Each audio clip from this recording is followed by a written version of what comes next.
Teman-teman, setiap hari kita dipenuhi oleh yang namanya kebisingan. Baik itu dari luar tubuh kita maupun dari dalam diri kita. Di mana dunia terus bergerak dengan cepat, membawa kita dari satu kewajiban ke dalam kewajiban yang lain. Tetapi di tengah hiruk-pikuk ini selalu ada suara kecil di dalam diri kita yang seringkali kita abaikan, teman-teman. Itulah yang namanya suara batin. Suara batin ini adalah cerminan terdalam dari siapa kita sebenarnya. Tetapi, mengapa kita begitu sulit untuk mendengarkannya? Di dalam konten kali ini, kita akan membahas bagaimana suara batin ini terbentuk, mengapa kita sering mengabaikannya, dan apa dampaknya terhadap hidup kita semua, teman-teman. Dan yang paling penting, bagaimana kita dapat belajar untuk mendengarkannya kembali. Kesadaran diri telah menjadi topik penting yang selalu dibahas dimanapun, di dalam berbagai bidang, dari mulai psikologi hingga spiritualitas. Dalam konteks psikologi, suara batin ini seringkali dikaitkan dengan yang namanya self-talk, yaitu dialog internal yang mencerminkan sebuah keyakinan, nilai, dan pengalaman hidup kita. Menurut sebuah penelitian, manusia itu berbicara dengan dirinya sendiri hampir sepanjang waktu, teman-teman. Para ahli, penulis, buku ceter berpendapat bahwa dengan menunjukkan self-talk ini dapat menjadi alat yang sangat kuat untuk mengenali emosi dan mengambil keputusan yang lebih baik.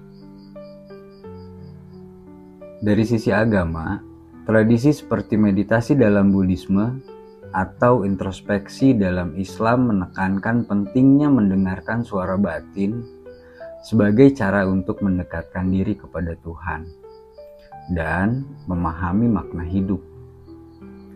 Di dalam budaya tradisional Indonesia, ada istilah yang disebut dengan merenung, yang mengacu pada proses pendalaman untuk menyelami hati nurani kita. Hal ini menunjukkan bahwa kesadaran diri bukan hanya aspek individual, tetapi juga bagian dari nilai-nilai luhur budaya kita. Di era modern seperti saat ini, teman-teman, banyak sekali orang yang kehilangan hubungan dirinya dengan suara batinnya. Hal ini diperparah oleh tekanan sosial, media sosial, dan berbagai ekspektasi yang tidak realistis. Banyak orang mencari pengakuan melalui jumlah likes atau pujian, sehingga lupa untuk bertanya apakah mereka bahagia dan benar-benar bahagia dengan dirinya. Dengan arus informasi yang begitu deras, setiap orang sulit untuk mengenali apa yang benar-benar mereka inginkan. Tidak mendengarkan suara batin seringkali membuat kita menekan emosi terus-menerus dalam jangka waktu tertentu, yang pada akhirnya semua ini menjadi meledak dalam bentuk stres atau depresi, di mana ada ketidaksesuaian antara apa yang kita lakukan dan apa yang sebenarnya kita rasakan. Luka batin adalah konsekuensi dari mengabaikan suara batin ini, teman-teman. Menurut psikologi, luka batin seringkali muncul dari trauma masa lalu atau ketidakmampuan untuk memproses emosi yang sehat. Contohnya adalah orang yang tidak mendengarkan suara batinnya.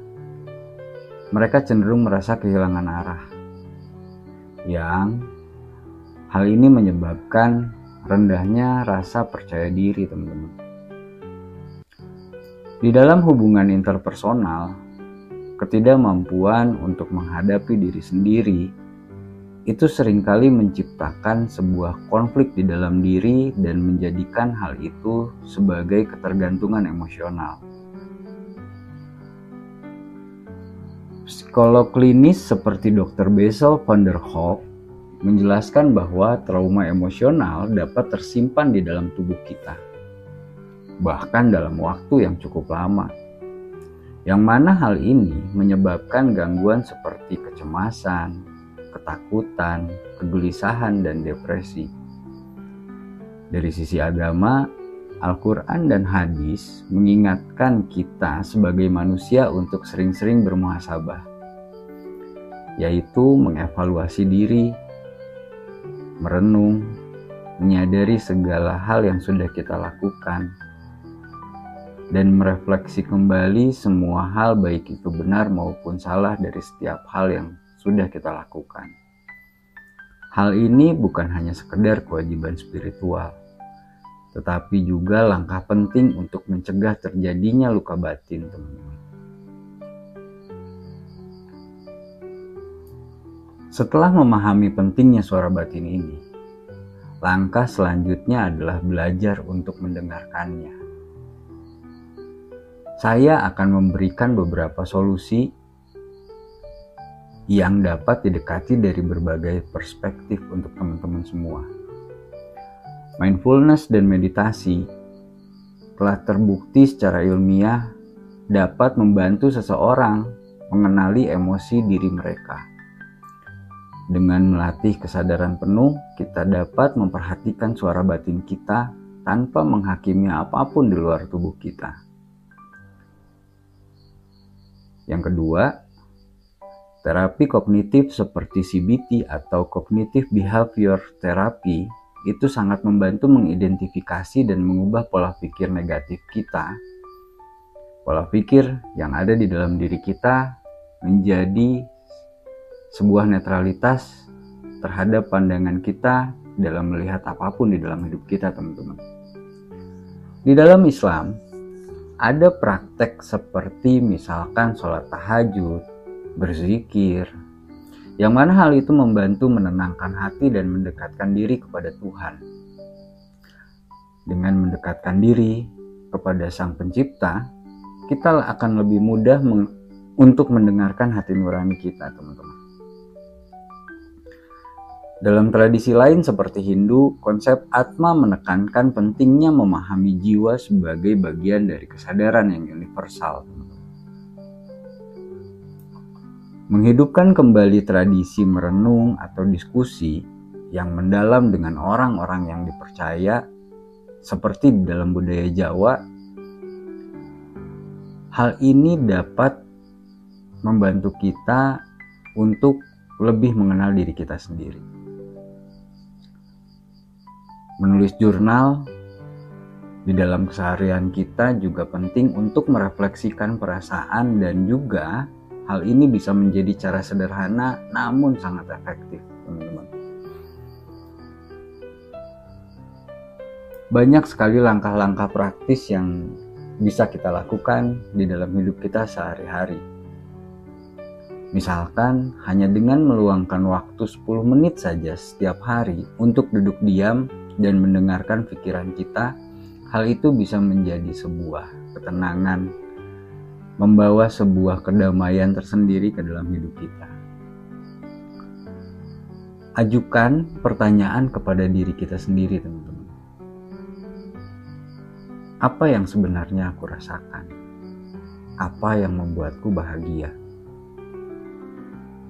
Gak apa-apa kok untuk membuat batasan diri kita dengan dunia luar, seperti misalkan mengurangi konsumsi media sosial dan lain sebagainya. Suara batin adalah panduan hidup yang sudah Tuhan tanamkan di dalam diri kita, teman-teman.